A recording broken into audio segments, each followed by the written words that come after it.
We're on? We're on. Okay. Well, welcome back to What a Pod.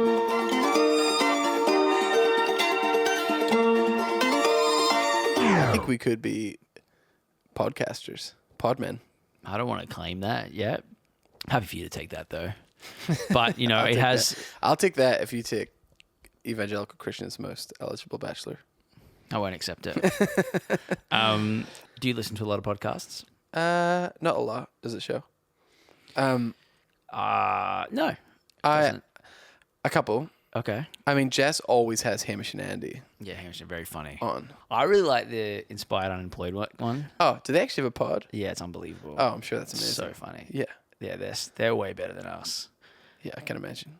But they're not training, if you know what I mean.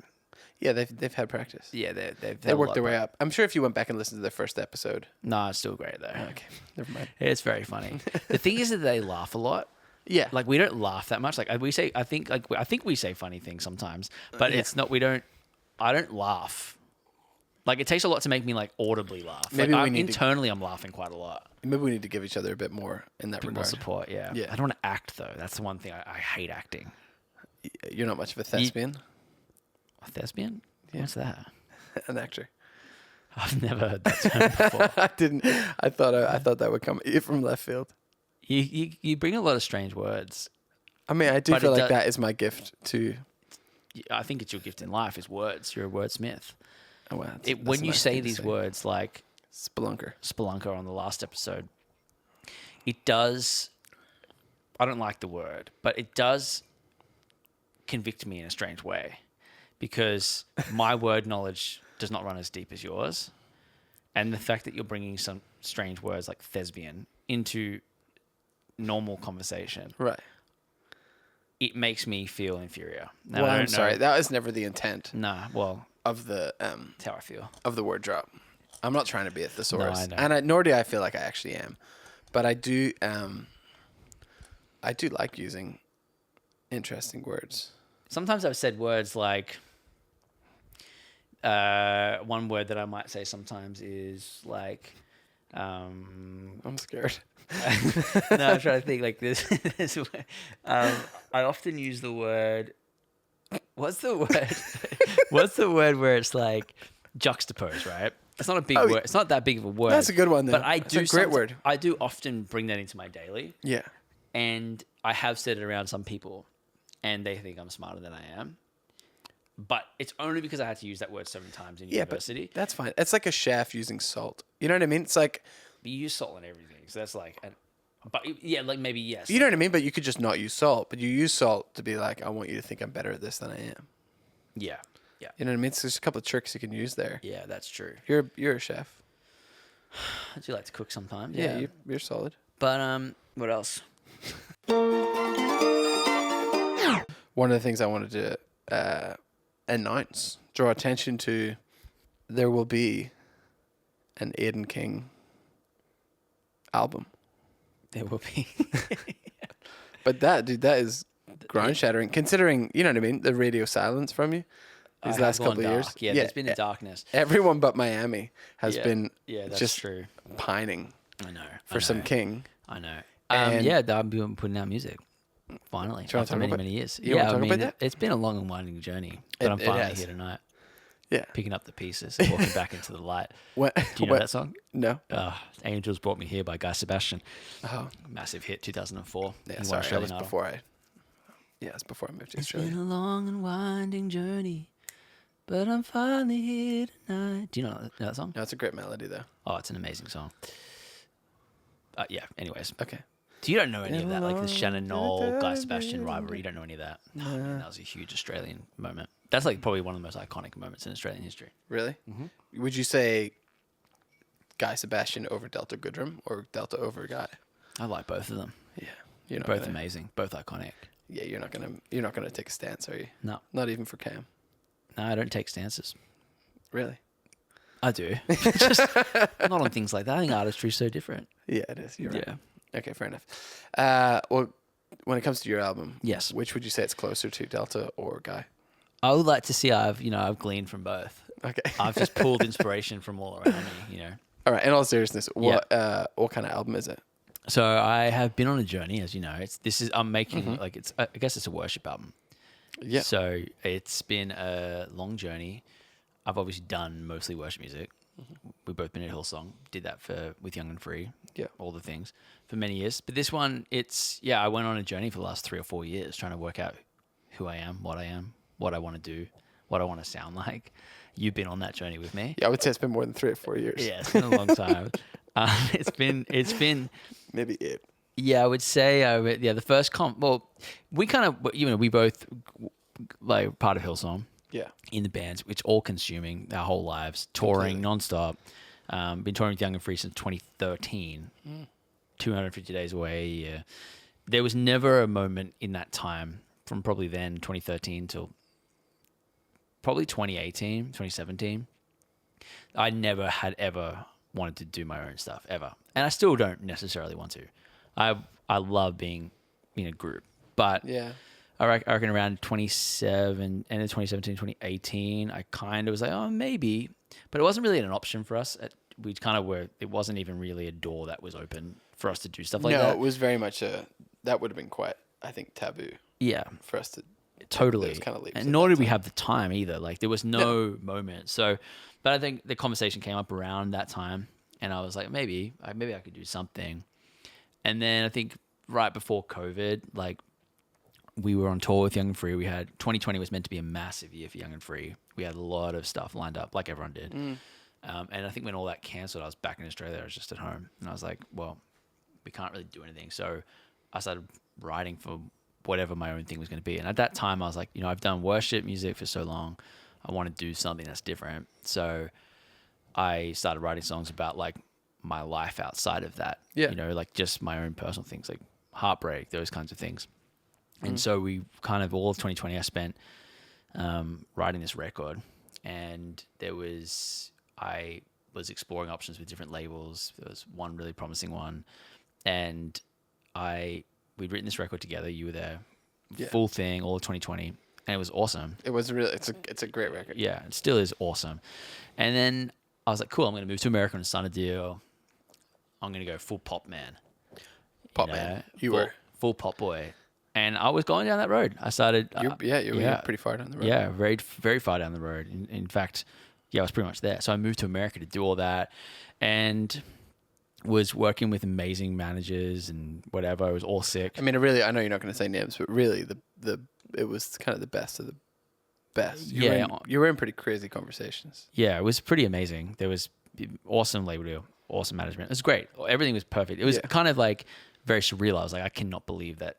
Yeah. This, like me, the guy from Australia who, not even in this space, I'm now speaking to, the biggest manager in the world and the biggest label in the world. And it was awesome. And anyway, so I moved to America. This is 2021.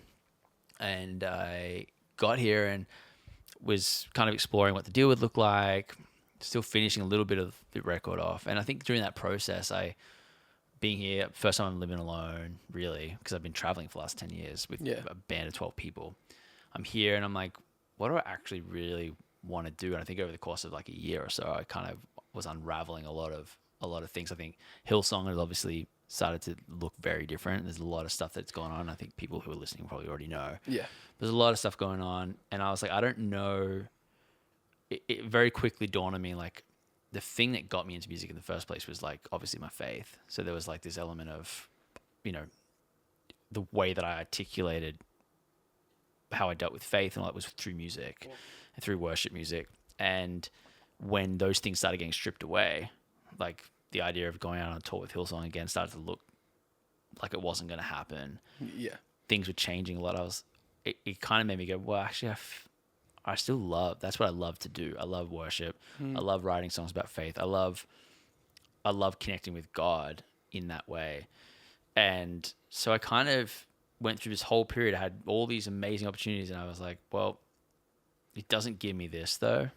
And I want to do that. And so over the last year, I kind of pivoted. So I still have that record. It's finished. It's awesome. And I want to do something with that at some point, but I kind of pivoted and I'm doing a worship record now. So this is like a full worship record. It's amazing because I've got to work with some cool people I've never got to work with before. But yeah, so this is the year. Okay. I mean, it's very exciting and it's amazing. And I obviously have got to hear it, and I was blown away by it. And I'm very excited for the rest of the world to hear it. And I mean that genuinely.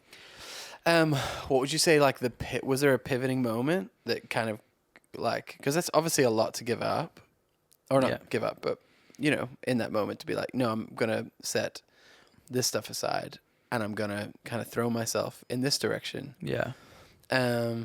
Was there like a moment that made you make that jump, or was it kind of a series of events, or what would you say I think there was this subtle hum, like underneath, like, I think there's this, I think as people, we often are waiting for like aha moments. Mm-hmm.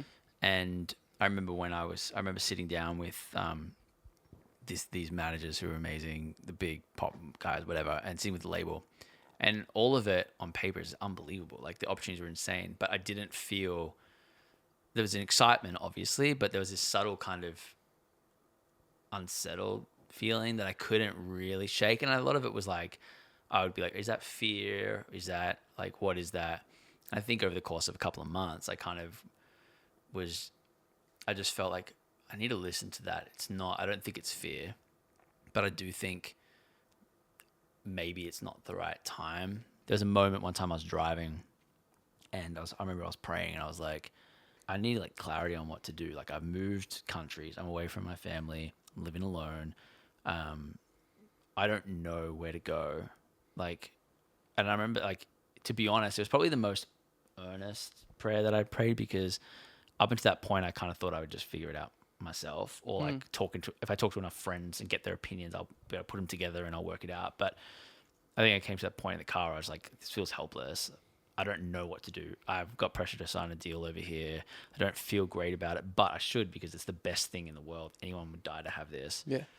And I remember praying, like, God, just give me the clarity. And it almost felt like, it was like almost like I'd heard the audible voice of God in a lot of ways. It was like this kind of, I remember it like exactly where I was. I was on the 405, like right before that Ventura exit. Yeah.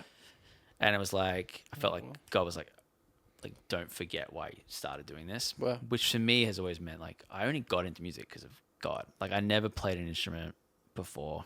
I grew up, no one in my family played music. No one sung. But I went to church and loved what worship did and what it did in me. And I was like, I want to learn to do that. So that's why I learned to play music. And that was for me enough to be like, okay, yeah, I think this is what I want to do.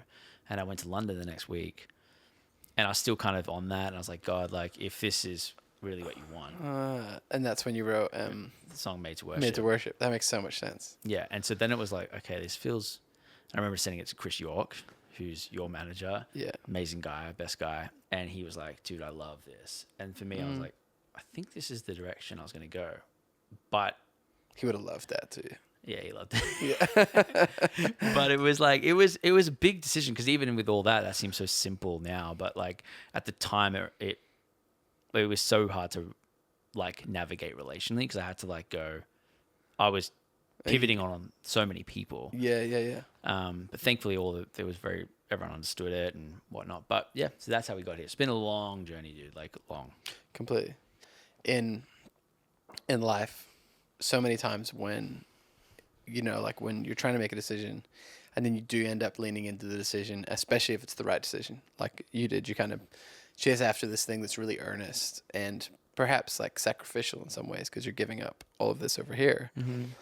And it's like those things kind of end up, the things that you feel like you're giving up kind of end up figuring themselves out. Like the timing of it actually ended up probably being amazing in a lot of ways. And like the right doors that need to close. And then the right doors that need to stay open.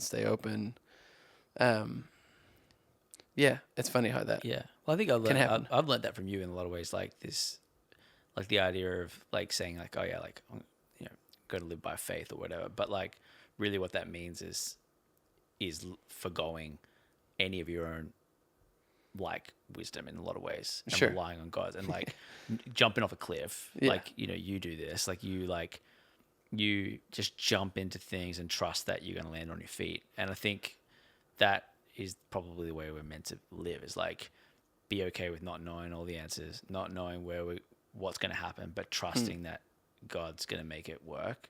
Yeah. And this process has definitely taught me to be more like that, be a bit more reckless in those ways. Like, Right. obviously be wise, but at the same time, like, just go for it. Yeah. And trust that God's going to make it happen. So, yeah. I feel that. I appreciate you saying that.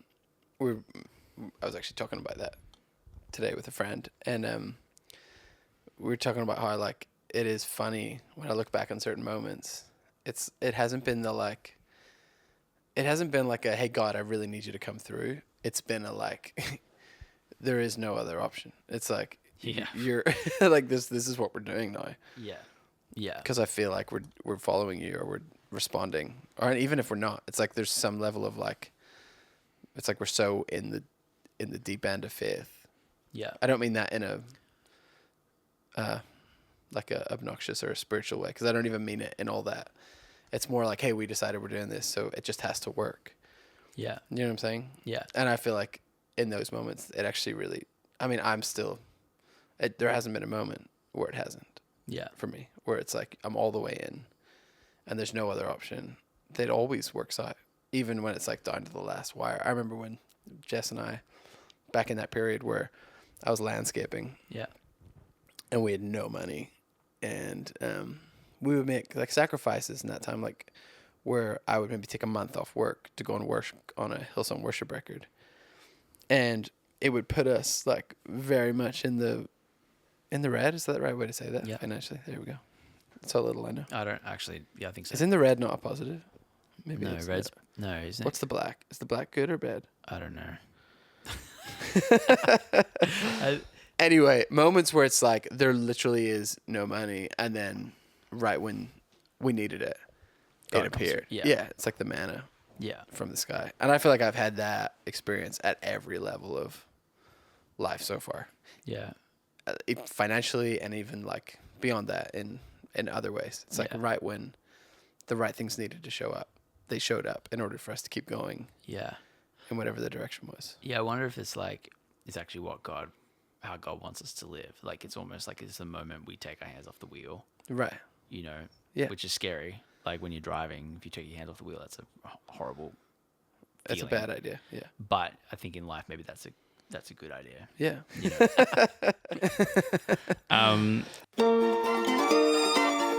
So the record's going to be called Beyond Us. Nice. Which I think is pretty much like what we've been talking about. The idea that God is beyond anything we can imagine, but also like that's really cool. We're never going to work it out. There's this element of we don't know, and that's good. Leaning into that. Yeah. And then Beyond Us is because that's not just for me; it's for everybody. And the record is very collaborative, so there's a lot of features on there, and a lot of friends. A lot of people I intentionally wanted to do something that was very different to what I'd done. So the people that are singing on the record, which whenever this gets released, you'll see it or you'll know. But essentially, it's all people that have never really sung in the worship space before. Yeah, which is dope. Which was intentional, but also very natural. Like a lot of the people that got involved, I have had a relationship with for years, and have always wanted to do something in that space. And they're artists in their own right, and they do other things, but have wanted to write worship. And that was also to me the indicator that I was doing the right thing, because it naturally happened that these people were like, "Hey, like, I'd love to write a worship song." I'm like, "Oh yeah, well, I'm working on a record." Yeah. It's like, "Oh, cool." And so it's all happened so naturally. But that's awesome. Yeah. I wonder if people could guess. You should guess who those people are in the comments. Have a guess. Have a guess. Yeah. Take a stab at it. Take a stab, mate. As we would say, take a stab at it. Is that actually not? Well, it's not Delta Goodrum and it's not Guy Sebastian. Unfortunately. I know. That is a bummer. Although I'm sure we could make something happen if. I don't know. I don't know if I'm cool enough. Let's find out. Yeah. Delta. Delta. Take a stab at it. Is that not that's an Irish saying, but is that not the most not obnoxious? It's a wild thing to say. That's a horrible thing to say. Just take a stab at it. Yeah, see if you can kill it. That's brutal. Yeah, it's pretty There brutal. is a lot of that's a lot of the troubles overhang in our vernacular. There's a lot of IRA. What's overhang? Overhang, like is that another word?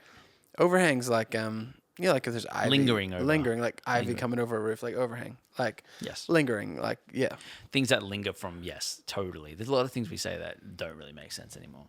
Yeah, no, but Yeah. and I can't think of them right now. So Well, no, I'm thinking specifically of Irish ones that are a little brutal and probably shouldn't exist. An American Irish one would be an Irish car bomb, where you just like up and leave. Like, so someone would say, do they call it that? or no, what do they call it? An Irish car bomb. No, that's the drink. They What do call they it call Irish exit. Yeah, an Irish. Is that Irish exit? Yeah, not an Irish car Yeah, but bomb. that's where that arrives from. Because it's like you would be on the street and then a car bomb would blow you up. Irish exit. I think it's like you puff of smoke, you're gone. That's where that comes from. Are you serious? Yeah, I think so. That's the most That sounds sensible insane. derivative. If that's true, that's wild. Yeah, I know it's wild. Or an Irish car bomb as a drink. I love an Irish exit or an Irish car bomb. Wait, no, the car bomb is a real car bomb or the drink or No, the exit? I like exiting. Yeah, like, an Irish exit. I think that's where that comes from. It's someone getting, Yeah. you know what I mean? Do you find that as you get older, you want to leave things quicker? Yeah, definitely. Yeah. Like I want to be gone. Yeah. I want to be gone before I'm there. So you don't want to go.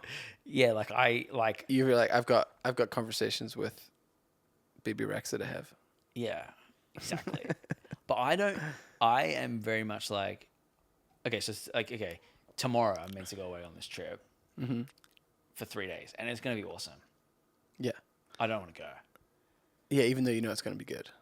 Yeah, I mean, my ideal vibe is like now, which is weird because I was very out there, like very extroverted. I think I still am, but like my dream right now, if this was my birthday party, I would be in my room chilling.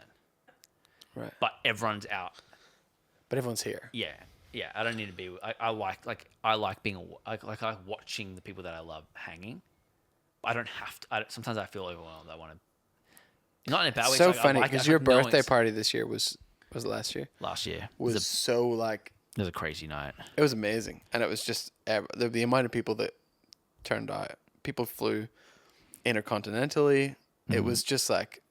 Yeah. It was actually It was very impressive to watch. You were like it definitely made me be like, oh, wow, you've done such a good job loving other people. Thank you. You have that they really feel this deep sense of connection and love and commitment and adoration to you. That was the best night of my life. I would do that every single night. But you'd rather be in your bedroom. Well, but while it was happening, I'm not hanging. Like I'm kind of just. I didn't really see you. Yeah, I don't really want. I just like it's so sick knowing people are there, but then I'm good. Where were you? I was just bouncing around. Okay. You know what I mean? Anyways, all right. Okay, Yeah, what we've got else, off the topic. Really excited about your album. Thanks, bro. Beyond Us. Thank you, man. You can stream it everywhere, but probably not yet. When? Do you have a date? Soon. I don't know the actual date actually, but No. the singles. But even just singles, the fact that like the singles coming. yeah, there's something happening. Yeah. I think people are gonna be all 6 people. I'm gonna be very excited about that. I hope so. Yeah. Yeah. We'll see. Okay. All right. Love you guys. Thanks for listening.